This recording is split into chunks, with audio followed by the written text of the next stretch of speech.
Hi there, Jake here at the BioSoul Integration Center in Louisville, Colorado. And today, you might have noticed the title of my video. It's a little bit of a play on words. The cost of healing your pain in 2019, well, it really applies to any year. And what it's going to cost is really a resource that we have available to us in abundant supply all the time, which is simply our attention. And, so you must pay attention. Our attention contains kind of like an enzyme, a sort of enzyme that catalyzes the process of healing and catalyzes the process of integrating the energy that's bound up in pain.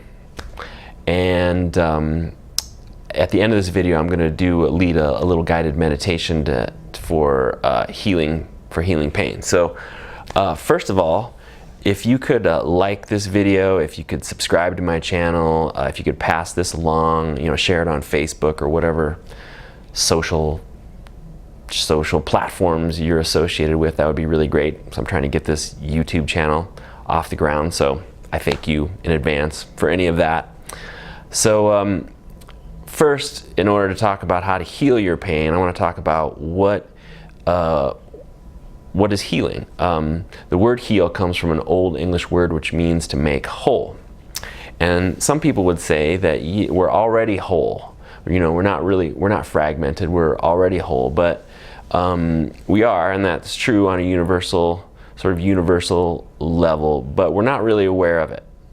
We've adopted a perspective of separation. We're kind of looking through a certain lens at ourselves and the world, where we're separate from parts of ourselves, we're separate from others, we're separate from the world, we're separate from, especially from our higher selves. Some might say our authentic selves, our more spiritual selves. I think a lot of that has to do with religion. Religion has maybe made us feel bad for actually connecting with our, with the God in us, that part of ourselves. And that kind of shows up. We adopt that because when we're in the womb, when we're just little kids, when we're about age 7, there's a part of our nervous system that's online, that's feeling into the world and feeling into the people around us. And what it picks up on is the fact that everyone around us is pushing their authentic self, pushing that part of themselves away and separating themselves, looking through that lens, that perspective at themselves. And because we rely on those people for our survival, and consequently it wouldn't really be safe for us to do otherwise, we adopt that same way of being ourselves. And so attention is important because creating that program in our system, what we're doing is we're drawing our attention away from that part of ourselves. And then in the process of that, we're constantly trying to maintain that, we're constantly trying to reassert that separation, reassert that perspective.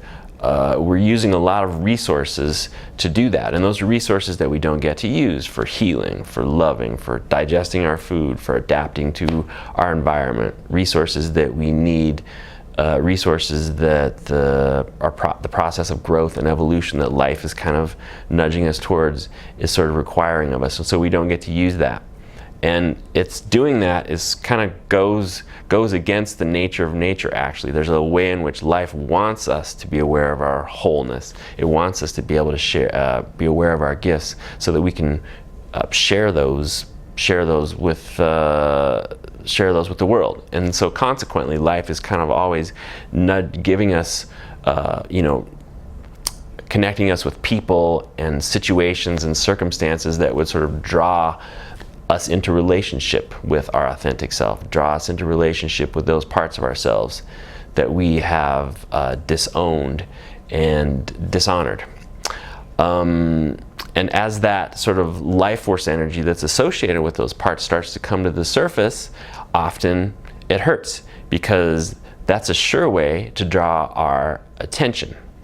And I run into people here at my office and who are in pain, and they say, oh, I say, we need to bring our attention to it. And they say, oh, well, it's got my attention. But usually that means that they're really wrapped up in the thoughts that are associated with that, and they're trying to push it away in some way, trying to ignore it so that they can get on with their life the way that they think it's supposed to look, when actually that pain and the energy that's bound up in it is trying to get their attention. It's trying to get them to stop and pay attention, because it's got something else planned for them. There's wisdom inside that pain that can inform their lives, and it's trying to come to the surface. And the more we push that away, the more it's gonna push back. We might, take some medication to shut ourselves off from pain one day, only to find that it shows up another day as digestive issues, and we might take some medication to squelch those digestive issues, only to find out that it comes to the surface as emotional issues somewhere down the road. So you're kind of getting a picture that pain and the energy that's associated with it doesn't want to be pushed down. It wants to come to the surface. It wants to be seen and heard. Basically it wants our attention. It wants us to stop and pay attention. And it gets bigger and bigger until we do stop and pay attention. So what does, I said people think they're paying attention, and I said, well, they're really not paying attention. What does really paying attention mean? Well, what really paying attention means is that we are giving ourselves permission to feel the sensations that are associated with that pain. Again, our attention contains an enzyme that sort of catalyzes the process of unpacking the energy that's bound in the pain. And our attention also lubricates a process of evolution that's happening. And every nanosecond that we can let our attention rest on the sensations that are bound up in that pain, we're extracting the wisdom from it, and we're healing the pain. So how do we do that? How do we bring our attention to the pain? Well, first of all, there are just sort of there's only three kinds of sensations in our bodies to pay attention to. So there's not that many. There's physical sensations, like the feeling of your clothes on your skin, or pain, or tension, or energy moving, or hot or cold, or the feeling of the pressure of your body on your seat. Things like that. Physical sensations. Then there's also physiological sensations. There's sensations that are caused by your organs doing their thing. There's, the sensation of your breathing. There's the sensation of your heart beating. There's the sensation of your stomach gurgling, maybe. Things like that. And then if we pay close enough attention, we'll see that emotions also cause sensations in our bodies as well. Anger might feel kind of hot.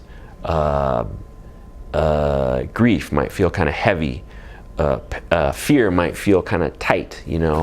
Joy might feel kind of effervescent and uplifting. So at any given moment, we should be able to find at least one of those things to bring our attention to, and that's basically it. So I want to kind of lead you on a short, brief little meditation. So hopefully you're in a place where you can sort of be not distracted, maybe sitting down, ideally, but the truth is you can do this anywhere. Close your eyes and bring your attention to your body, and just see what you feel there, and see if you can bring your attention to any one of those sensations that I mentioned. If there's nothing that's really drawing your attention, you could just pay attention to, again, the clothes on your skin, or the sensation of your breathing. But since you've clicked on this video, there's a good chance that there might be some pain in your body or your life somehow. And if there is the sensation of pain somehow in your body drawing your attention, whether that's physical pain or maybe it's emotional pain, draw your attention to the sensation of that. And notice, exactly where is that pain? And by that I mean, feel the boundaries of that pain. Notice exactly where the boundaries are. Are those boundaries clearly defined? Are they fuzzy?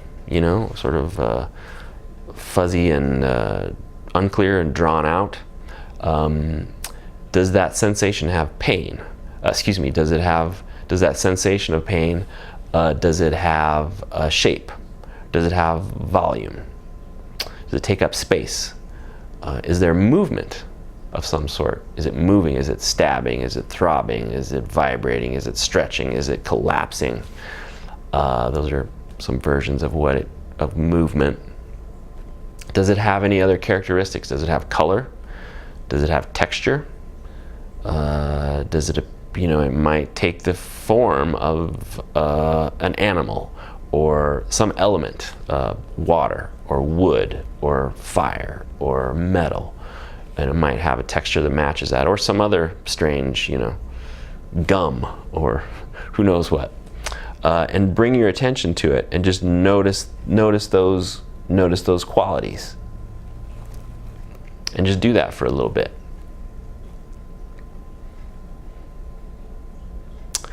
And then give yourself a break. Let your attention do whatever it wants to. Let your attention go wherever it wants to. And do that for a little bit.